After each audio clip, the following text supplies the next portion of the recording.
Desde los estudios de NTC, la red independiente presenta Noticias 1. Hablar de frentes de seguridad es terminar vinculando a los civiles a una situación de guerra y de violencia.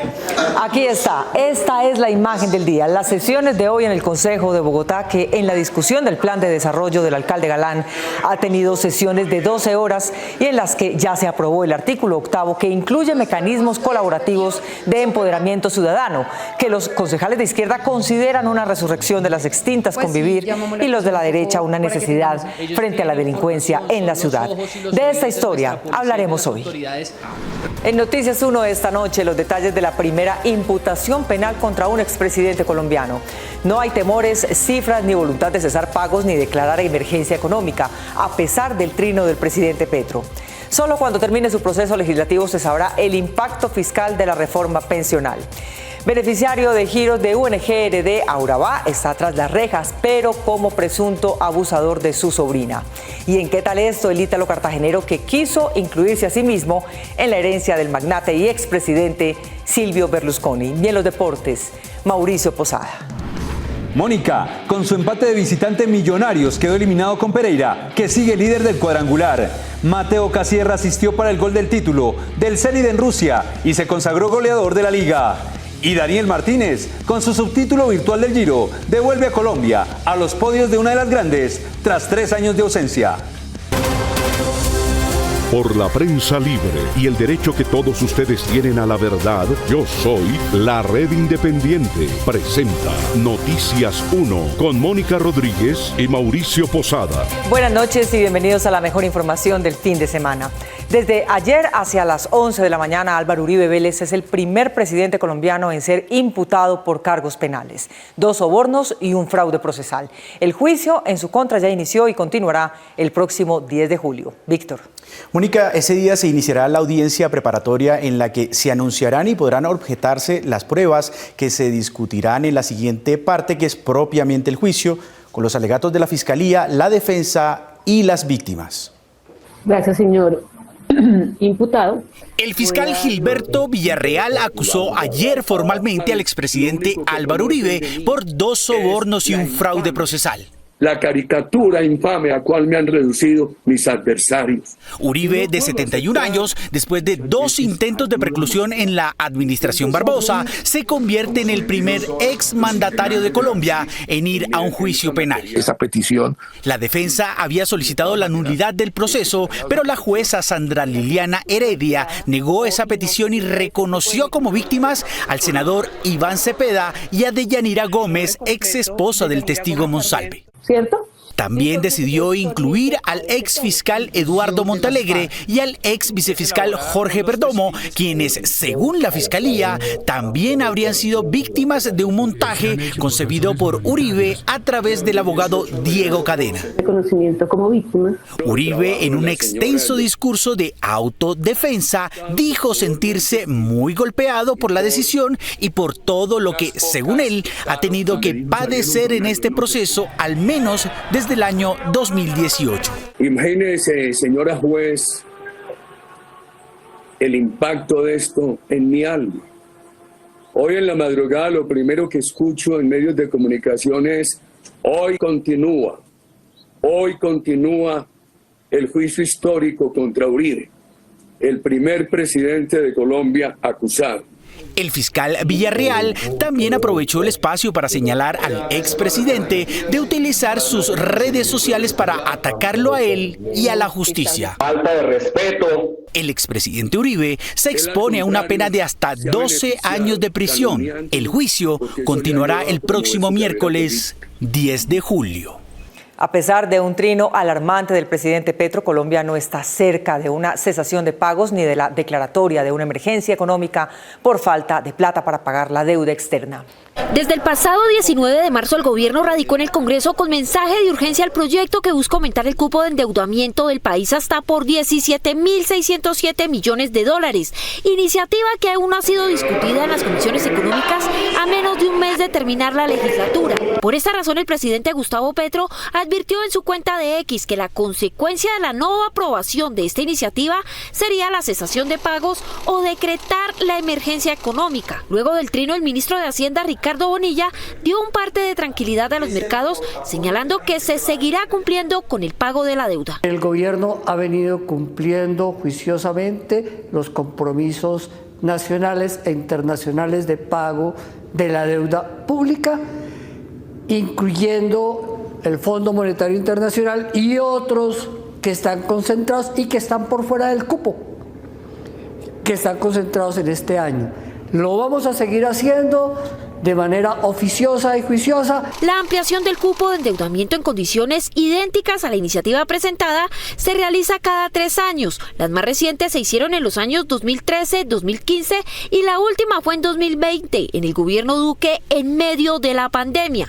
Es simplemente que se agota el cupo de endeudamiento y la Constitución ordena que el Congreso de la República, pues a través de una ley, le dé el mandato al Gobierno Nacional para poder justamente hacer esas operaciones de crédito. Nos parece que es muy importante que el Congreso apruebe esta ley. Según los centros de pensamiento económicos, una emergencia económica o eventual cesación mandaría un mensaje negativo a los mercados e incentivaría la desconfianza inversionista. Eso tendría consecuencias gravísimas para la sostenibilidad de las finanzas públicas y para la economía, para el bolsillo de la gente. No es necesario hacer ese tipo de pronunciamientos como hizo el presidente, pensar en el peor escenario, pensar en cesación de pagos, pensar en emergencia económica, porque finalmente pues ese tipo de anuncios lo único que generan es incertidumbre, temor en los inversionistas, una evaluación del peso colombiano. Sin embargo, otros analistas consideran que declarar la emergencia económica es fundamental para enfrentar choques de oferta y demanda. Lo que esperamos es que este gobierno utilice esta metodología, esta herramienta,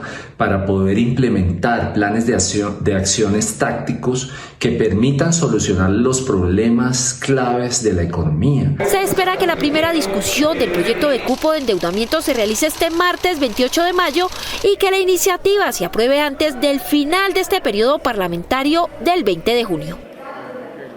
La pensión es el pago de las fracciones de salario ahorradas por una persona en su vida productiva para el goce de su vejez. Con el nuevo sistema, todo trabajador debe aportar al sistema público hasta 2.3 salarios mínimos y lo que pase de esta cifra ante el sistema privado de los fondos de pensiones.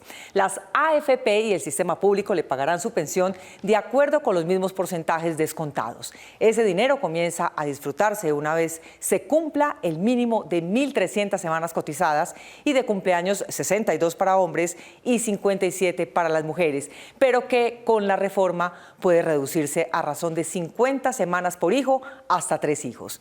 El proyecto está a una sesión de su aprobación definitiva. Ha sido aprobado el título y pregunta del proyecto de ley 433 de 2024, Cámara.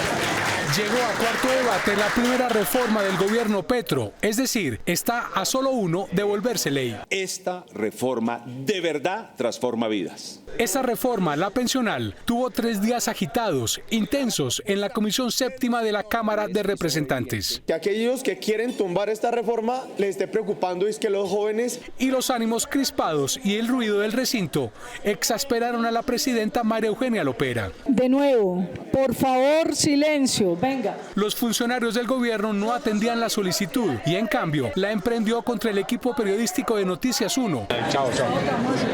Con el apoyo de la vicepresidenta Karen López. Acá no graben, graben allá afuera. La reforma debe terminar su trámite antes del 20 de junio.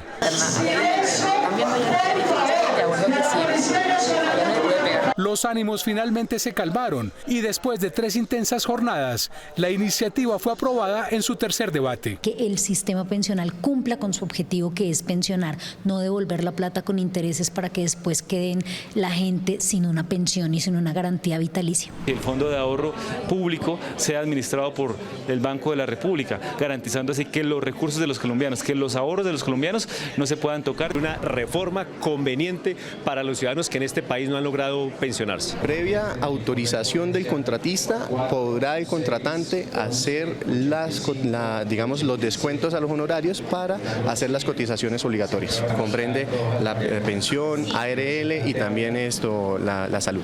¿Por qué se pretende que esta ley entre en vigencia precisamente cuando se acaba el periodo del gobierno? Ah, porque entonces también tienen un fin político. En cuarto debate, la oposición espera que pueda discutir más de fondo los artículos. Cuando hacen un bloque de artículos, meten carne de lomo y meten carne de segunda o de tercera. Entonces no podemos aportar a la reforma pensional. Esta reforma, en lugar de resolver el problema del pasivo pensional, lo agrava, lo incrementa. La reforma pensional se afirma que tendrá una vigencia de alrededor 50 años. Los centros de pensamiento económico están tranquilos con la reforma pensional, aunque aún no se conocen las cifras exactas de su impacto fiscal.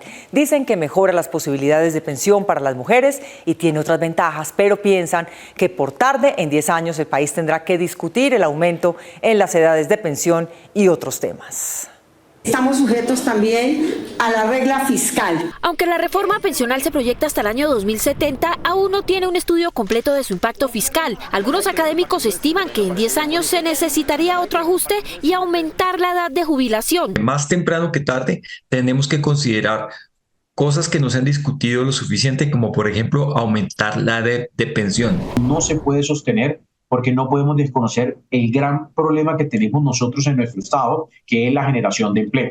Consecuencia, tendremos que estar hablando, o por muy lejos, a 10 años de una eventual, muy cerca, a unos 10 años de una eventual reforma para poder condicionar, porque no va a sostenerse. Según el Centro de Estudios Económicos Fedesarrollo, con las modificaciones que ha tenido el proyecto hasta el momento, se tendría un impacto de 60 puntos del Producto Interno Bruto. Con los cambios que ha surtido, que afortunadamente lo han hecho más progresiva y con un menor énfasis en subsidios para personas de ingresos medios y altos, ya estamos hablando de no de 64 puntos del PIB, sino de 60 puntos del PIB. Sigue siendo una reforma, por supuesto, costosa. Estamos hablando del costo del valor presente hasta el 2100, es decir, es una visión de muy largo plazo de más de 70 años. Para Fedesarrollo, esta reforma resuelve parte de los problemas del sistema pensional, como bajar los subsidios a las altas pensiones. No es la reforma perfecta, pero sí creemos que es un paso importante. Temas pendientes, por supuesto, la reforma de los parámetros, que son fundamentales, la de pensión, en fin.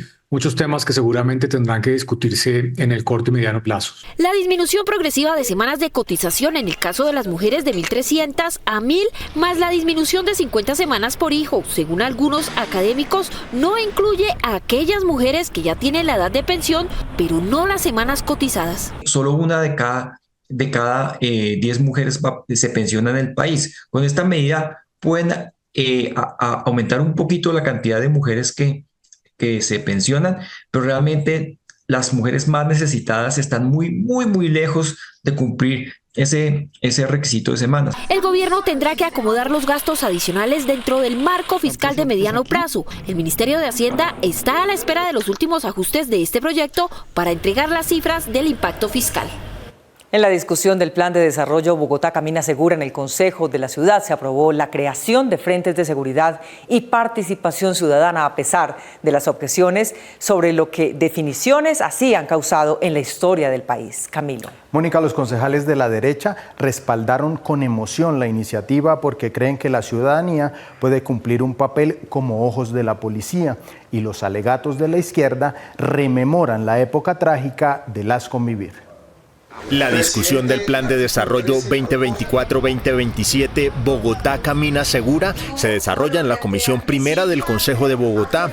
En estos primeros días, en sesiones de más de 12 horas, se han aprobado más de 240 de sus 380 artículos. ¿Qué tenemos hoy? Entre los ya aprobados están el que otorga descuentos hasta el 80% en intereses y sanciones a los morosos de todo tipo de deuda en Bogotá, la ampliación de la primera línea del metro hasta la calle 100, cobro por alumbrado público, entre otros. Uno de los temas que ha dividido a los cabildantes y ya fue aprobado es el artículo 8, que habla de consolidar mecanismos colaborativos de empoderamiento ciudadano para gestionar la seguridad. Hablar de frentes de seguridad es terminar vinculando a los civiles a una situación de guerra y de violencia, y yo creo que eso es muy peligroso. Que si bien son mecanismos de cooperación entre la ciudadanía, pues sí llamamos la atención un poco para que tengamos en cuenta la historia que hemos vivido en nuestro país. Toda la concepción de política de seguridad, entre otras cosas liderada por el señor secretario de Seguridad, está cargada de un altísimo componente punitivista y criminalizante. Aunque para otros, la responsabilidad de la seguridad de la ciudad no solo le corresponde al gobierno, la participación de la ciudadanía podría ser importante. Los frentes de seguridad y la participación de los mismos tiene que ser coordinada de manera articulada para que permitan las alertas tempranas que puedan reducir el hurto, la extorsión, las bandas criminales que tanto azotan Bogotá. Se necesita vincular a la ciudadanía. Ellos tienen información, son los ojos y los oídos de nuestra policía y de las autoridades en cada uno de los barrios. Y el mecanismo para vincularlos son los frentes ciudadanos de seguridad. Nosotros estamos de acuerdo, creemos que hay que involucrar a la comunidad, hay que darle también garantías a la comunidad, que se puedan ellos también articular. Además de la seguridad, durante esta semana positivamente se han votado artículos relacionados con educación, cultura, movilidad, economía y otros sectores. Las votaciones de los artículos en el Consejo de Bogotá continúan. La próxima semana el plan de desarrollo pasará a aprobación en la plenaria del Consejo. Militares retirados y politizados están convocando para mañana manifestaciones frente a los cuarteles para protestar por la iniciativa de darle atención en salud a exguerrilleros en el hospital militar. Una de esas convocatorias les llegó a los padres de los liceos militares del país a través de sus grupos de WhatsApp. Los invito a todos. En redes sociales y grupos privados de militares retirados y veteranos de las Fuerzas Armadas se han publicado convocatorias para protestar contra las políticas del presidente Petro, entre ellas que los excomandantes de las FARC sean atendidos en el hospital militar. En este chat, llamado Padres de Familia Liceos, se convoca a la protesta a padres de familia de los estudiantes de los liceos del Ejército Nacional. La dirección de los liceos asegura que ninguno de los funcionarios de esta sección promovió los plantones, que no es una posición de los liceos del Ejército y que los chats los generan algunos padres sin control de la institución. La convocatoria, que también se está promoviendo por grupos de familiares de militares activos y de reserva, invitan a realizar un plantón en la entrada de las guarniciones militares del país. Vamos a hacer una serie de plantones frente a todas las guarniciones militares de Colombia. Un solo objetivo: decirle a nuestra fuerza pública: no están solos. En Bogotá y Cali, los panfletos invitan a unirse al llamado del Gran Plantón en apoyo, solidaridad y fortaleza a la fuerza pública. Cosa que no tiene sentido. ¿Cómo van a colocar al que coloca la bomba para que sea atendido al mismo nivel de aquel que fue lesionado por ella? El ánimo de protesta contra el gobierno Petro también habría sido impulsado tras conocerse estas declaraciones del imputado expresidente Uribe durante un foro académico. No puede ser que de un lado el gobierno esté promoviendo una lucha finalmente armada, una lucha popular finalmente armada, y de otro lado las Fuerzas Armadas se tengan que abstener de proteger a los colombianos. Según los reservistas, las políticas de Petro con las Fuerzas Armadas son precarias y por ello es necesaria la movilización en símbolo de advertencia. En el momento en que el país llegue a un estado crítico, un momento lamentable, donde el mismo gobierno, en cabeza del presidente, no quiera aceptar las decisiones que tome los órganos correctos, llámese la Comisión de Acusación, la Corte Constitucional, el Consejo Nacional Electoral, y que el presidente no quiera actuar de manera acorde, consideramos que nuestros militares tienen esa misión y esa responsabilidad de garantizar el orden constitucional al interior del país. A las 11 de la mañana, frente a por lo menos 50 guarniciones militares en ciudades capitales e intermedias, será la protesta. Precisamente la discusión de esta iniciativa en el plenario del Senado generó un conato de enfrentamiento físico entre dos senadores que sus colegas lograron conjurar. Por favor, honorables senadores. Antonio, intervenga, Antonio. Esta semana la plenaria del Senado estuvo a punto de pasar del enfrentamiento intelectual al físico.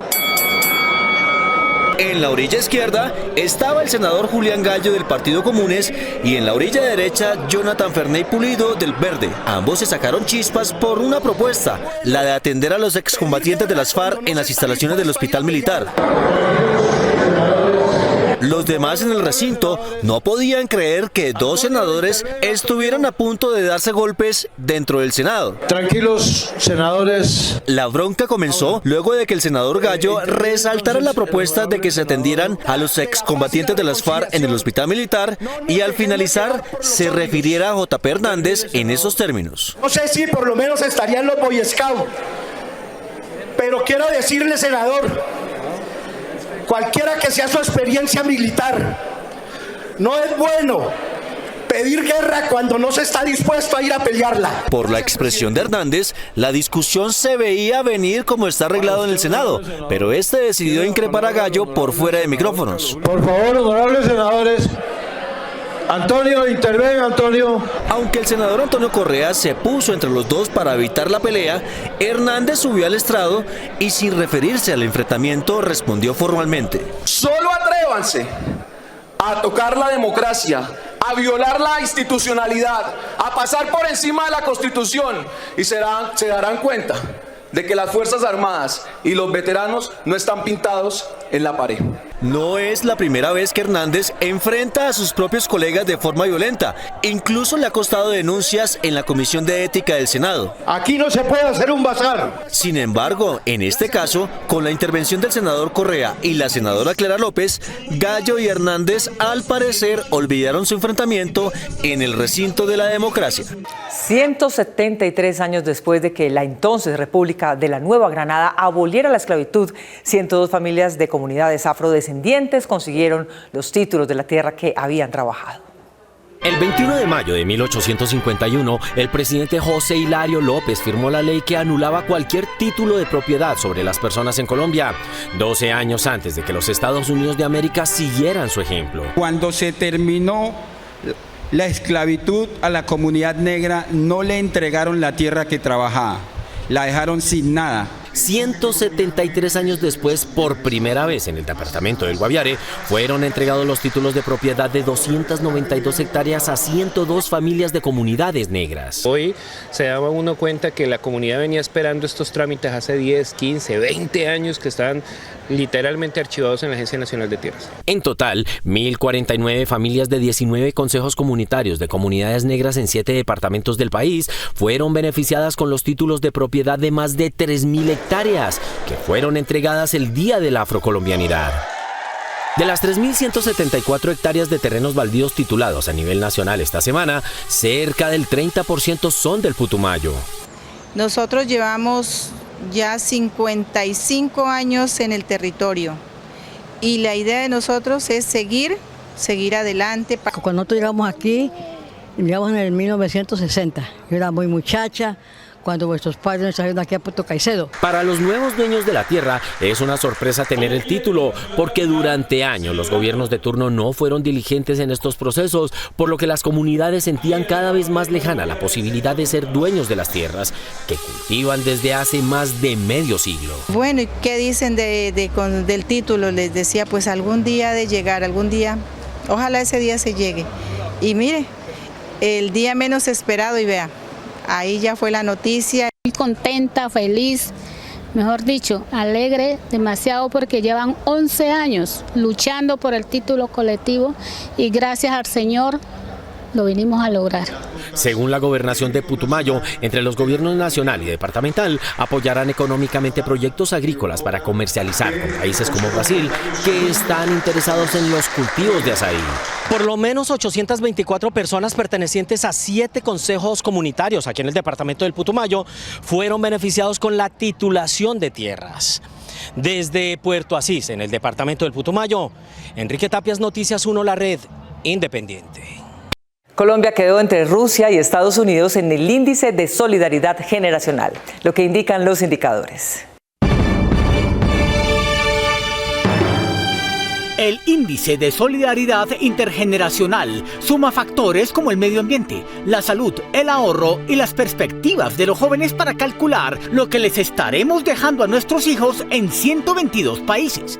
El primer lugar se lo otorgó a los islandeses, a los costarricenses el 8º, a los uruguayos el 10º, a los rusos el 60, el 61 a los colombianos y el 62 a los estadounidenses. Esto indica que nuestra solidaridad está entre los polos de la Guerra Fría. Esto es lo que indican los indicadores. Hay una lista de tareas a cumplir para la compra de vivienda y recorriendo sus pasos se pueden encontrar oportunidades para mejorar las condiciones del crédito de largo plazo. El cierre financiero cuando se compra una vivienda hace referencia a cumplir todos los requisitos como aprobación de crédito hipotecario, subsidio en caso de aplicar y ahorro para la cuota inicial. Si está decidido a comprar vivienda y quiere lograr exitosamente el cierre financiero, tenga en cuenta cuánto le prestará el banco, si aplica o no a un subsidio y cuánto tiene ahorrado para la cuota inicial de su vivienda. Revise detalladamente las cuentas, pida una simulación de la cuota que pagará y si es necesario reorganice su presupuesto. Cuando ya tenga listo el dinero que invertirá, proceda a firmar la promesa de venta, ya sea de un inmueble usado o nuevo. En el caso de que la vivienda sea nueva, la constructora se encargará de este proceso. Una de las estrategias para facilitar el cierre financiero son los subsidios que se reciben a través de las cajas de compensación que usualmente cubren parte de la cuota inicial. Tenga en cuenta que al comprar una vivienda sobre planos podrá aprovechar precios más bajos, además de contar con más tiempo para reunir el dinero necesario para la cuota inicial. Afíliate ya al Fondo Nacional del Ahorro. Inicia tu ahorro voluntario y cumple la meta de tener casa propia. El ahorro que se vuelve tu casa está a solo un clic en www.fna.gov.co.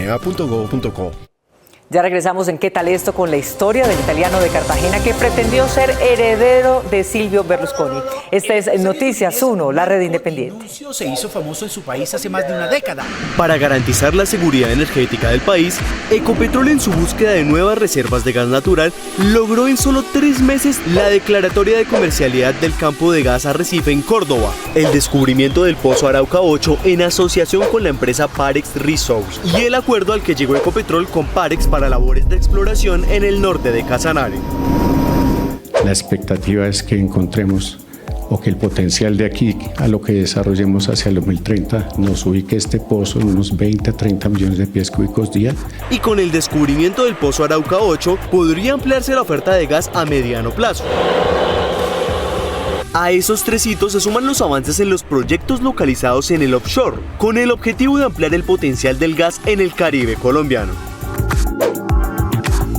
La histología es la ciencia que estudia los tejidos y es básica en los tratamientos de cáncer. Un colombiano trabajando para un hospital de Buenos Aires habría marcado los nuevos hitos de esta ciencia.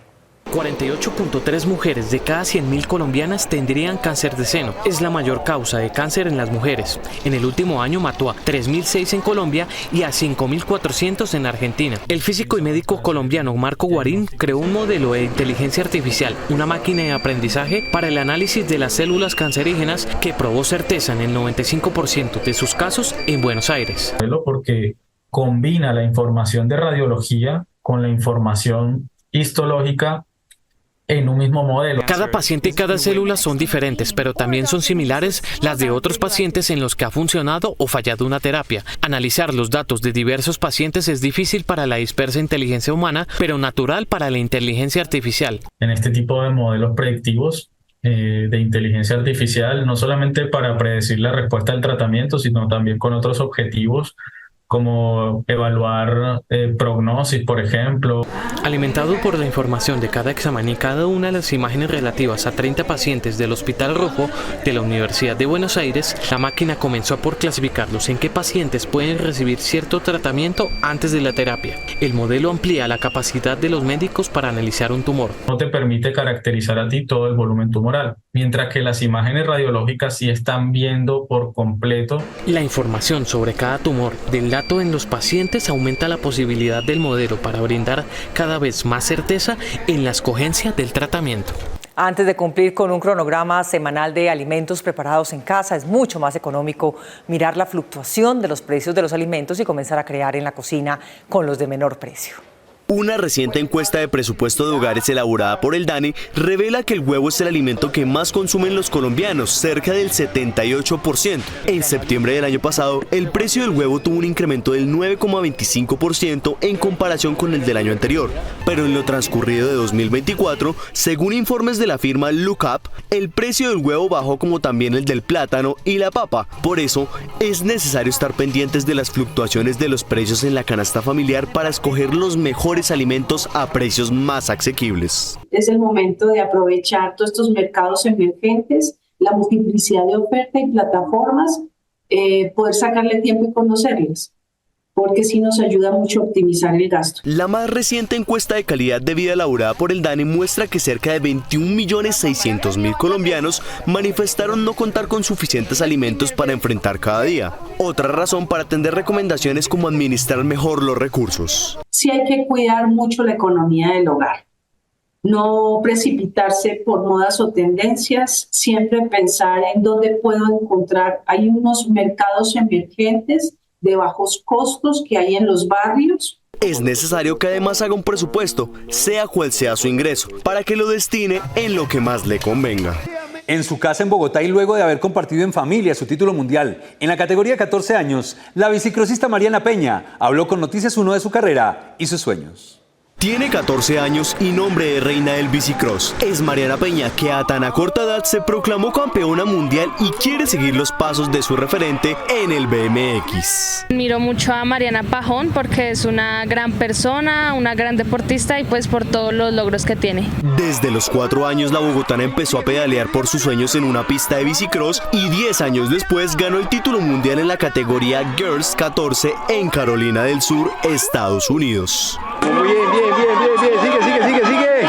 Su carrera, al igual que otros, ha contado con muchos obstáculos. A pesar de ello, la colombiana logró el triunfo. Es un sentimiento que es difícil de explicar, como emoción, felicidad, como que uno se siente satisfecho de lo que ha hecho y que como que recompensa todo el esfuerzo que uno hace. Logros como este le abren pista a nuevas oportunidades para seguir formándose como bicicrossista, pero es consciente del camino al alto rendimiento. Estamos apoyados obviamente por una psicóloga, porque los retos han sido que ella pues dejó de ser una niña normal para convertirse en una deportista, dejó su colegio normal y pasó a una educación virtual. Sus papás han sido el equipo fundamental. El apoyo es diario, los entrenamientos son a diario, mi esposo la acompaña y pues yo solo los fines de semana. Tiene que muchos factores relacionados, el entrenamiento mental, el entrenamiento físico, el gimnasio. Mariana Peña está en la línea de partida de la carrera más importante de su vida y desde ya ve como la meta estar en unos Juegos Olímpicos para subir a un podio dejando su nombre y el del país en lo más alto. Decenas de españoles y portugueses pudieron grabar con sus teléfonos el justo momento en el que hace 8 días el fragmento de un cometa que venía desde los confines de nuestro sistema solar estalló al chocar con nuestra atmósfera. Los colores de las luces de su impacto fueron definidas por el New York Times como blanco níveo, verde de otro mundo y azul ártico, y los científicos dudan que algún fragmento haya llegado sólido a la superficie terrestre.